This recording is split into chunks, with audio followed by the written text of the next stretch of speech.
Ruined an engagement by revealing that I was essayed by him 10 years ago? For some backstory, growing up, I, F27, had a childhood friend, Angie, F27, who was as close to me as a real sister. From the age of 6 to 18, we practically lived at each other's houses on the weekends, celebrated family events together, and became an essential part of each other's lives. There was even a time, during the second grade, when I had to live at her place because my parents were going through a really nasty divorce.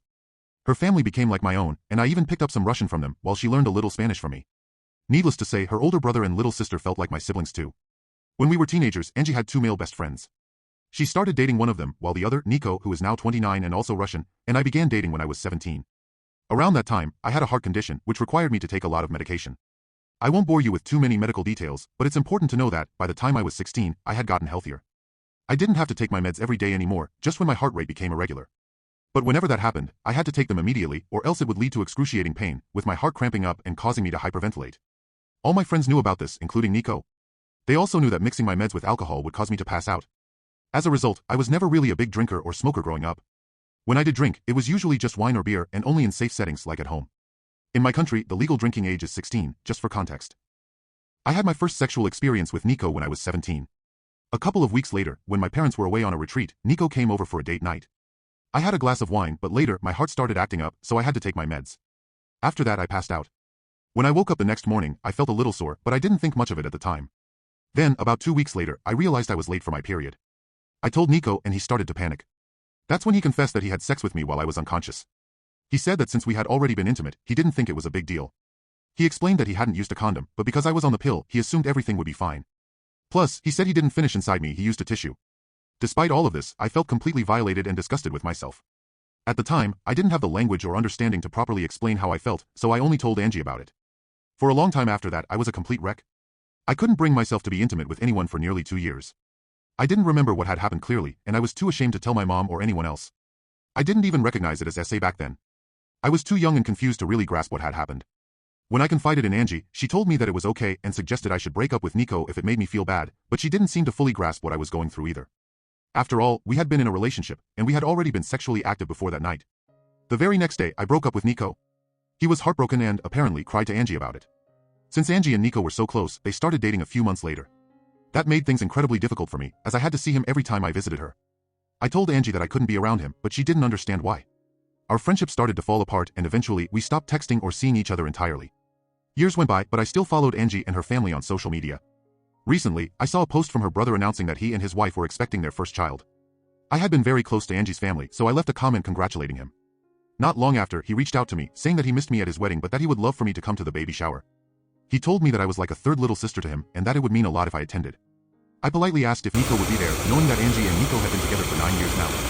Her brother confirmed that Nico would indeed be attending. I didn't go into detail about why, but I simply told him that I wouldn't be able to make it. Instead, I offered to send a small present and asked for his current address. He seemed puzzled and kept asking what had happened all those years ago, why I had disappeared from their lives. Apparently, Angie had told the family that I couldn't be around her because she was dating my ex, but her brother suspected that there was more to the story. This is when I think I could be the asshole. I told him the truth about what happened back then. And while I didn't know it at 17, I know now that this was SA and I named it as such. I didn't receive any message back from him, but a few days later Angie reached out to me furious. Nico had planned to propose during the baby shower, but Angie's brother is against it now, having learned why I stopped the contact. She loves Nico and will stay with him, but by doing so, her brother said she is no longer a part of his life, as he doesn't want his little baby girl in the same family as a rapist. Since then I've been getting messages from old high school acquaintances, telling me I should have ignored it and not told anybody. Since I didn't speak up back then, I lost the right to do so now, and am a horrible person for ruining somebody's life over some stuff he did 10 years ago when he himself was a child as well. Update. First of all, I am immensely thankful for all the people who took the time to not only read through my story, but also comment. I read every single comment and tried to respond to as many as possible. It gave me a little bit of hope of compassion for victims of SA, and also the courage to not cave to the backlash I received. Reading all the messages defending my choices on speaking up made me realize how insecure I was on what I am allowed to do, and how much I was trying to make it right to other people besides myself. This especially included Nico and Angie. All of you are right. If Nico had changed, he would have apologized, reached out, or tried to make amends in some way. Either when word got to him from his brother-in-law or at some earlier point in his life. My former best friend Angie should have been able to feel some sort of compassion if she had any respect for me as a human being or the time we spend together. Her reactions showed that I shouldn't hesitate on my actions. I went to therapy from 21 onwards and thought I moved on from the SA as best as I could, but I realized how ashamed I still am almost 10 years later about an incident that wasn't my fault at all.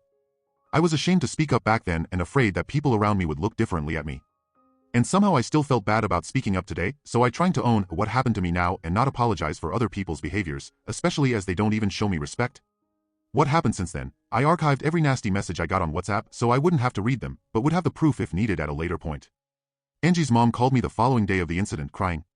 I shouldn't have answered the phone, but during the 10 years of friendship I saw her as an aunt, almost a second mom. She always joked that while her children would run around the house doing whatever, I would always take the time to drink a tea and talk with her, showing her more love and time than her actual children. While she said she's sorry for what has been and for what I went through as a child, she couldn't believe that I would ruin Angie's happiness over something like that. With Angie's brother refusing to have Nico as part of the family and Angie standing by Nico's side, it's divided their family and she is heartbroken. She has grown to love Nico like family as well and has known him for nothing more than a considerate young man who she knows will make her daughter happy. It wasn't nasty names or angry talk, just a heartbroken mother who faked to acknowledge my pain and saw the fault in me. Angie's mom tried to get me to apologize or to take it back, but I refused as I don't see the fault in me. With everything that has happened, I believe that Nico hasn't changed and is just hiding it better somehow. He can see how people are standing by him and supporting his behavior so he won't have to change. And that is something I didn't want to indulge. Angie's mom not even one used the word essay, and I tried to correct her every time she talked about it. Trying to name it for her to understand better, but she would just start sobbing more and it didn't make sense for us to continue to talk. Angie's mom used to be in contact with mine for some time and she reached out to her after our talk. I was afraid that my mom would find out since she's from a more conservative background. We had a long talk and I didn't get to see her physically yet, but she apologized for not being there for me or not making me feel like I can talk to her. I tried to calm her as best as I could, but when she asked me if my current partner knows I was used like that, I got angry. She was scared my partner would leave me if he found out, implying it was something that made me less precious or appealing. When she asked me to keep it a secret from our family abroad and in our country, I hung up. She was acting exactly the way I was afraid she would, as if it's something shameful. It was especially hard as I am trying my best to move away from the feeling of shame. She has since apologized, but it's clear that her view of me has changed. I don't yet know how to deal with it, but that's something to worry about in the next few weeks. As some of you suggested, I wrote Angie's brother, Sven, again and apologized for the mess, but I'm glad that it is out in the open and how proud I am that he's defending his family. I asked if his old email is still working as I would just send a gift card. He didn't respond, but I got a message from his wife 2 days ago. She thanked me for speaking up and informing them about Nico. There were apparently had a few moments that made her uncomfortable, some jokes Nico made, and in retrospective she can see why. Sven apparently informed her the moment he got my initial text, and both of them have since seen Angie but not Nico. She refuses to be in the same room or house as him, and same goes to their unborn daughter. Sven and Angie's mom has been at their place multiple times to beg to forgive Nico, and Sven caved a little. Angie and Nico will get married, Sven will attend but his wife will not. He is allowed in the family but not in contact with either Sven's wife or daughter. Those restrictions are not for Angie. Sven was suffering trying to ease his mother's worries and is not able to take a stand and cut them out completely. This is a compromise they made without his wife's approval, and she told me she's trying her best to cut them out of their life indefinitely. She wanted to move back, closer to her family as well, and thinks this is a perfect opportunity but isn't sure if she can follow through. His wife told me she's terribly sorry for all the issues that came my way and it has been a lot trying to handle the situation on their side. Sven knows it's not my fault but he doesn't want contact. It's hard for him to talk or see my name because even though he knows I'm not the guilty party, in some way I was the bearer or bad news and he sees me as the start of all this drama. She told me a few times that neither believe I'm the bad guy, they just are tired with everything and it's just been extremely hard on them. That's all that has happened so far. I am frustrated about how everything came to be. It feels like Nico will just continue with his life without having to be remorseful. I didn't want him to suffer, but I think some part of me wanted to at least receive some kind of apology for all the suffering I went through afterwards. I'm having to deal with my mother and her changed shameful view on me, and even though I'm happy it's all out, it's extremely hard to stand by my choices. My partner and my best friends both have been my shoulder to cry on during this ordeal. Especially my best friend was enraged for me, and I am extremely grateful to have both by my side. Right now I'm just emotionally drained, but I'm sure it will be better once a few weeks passes.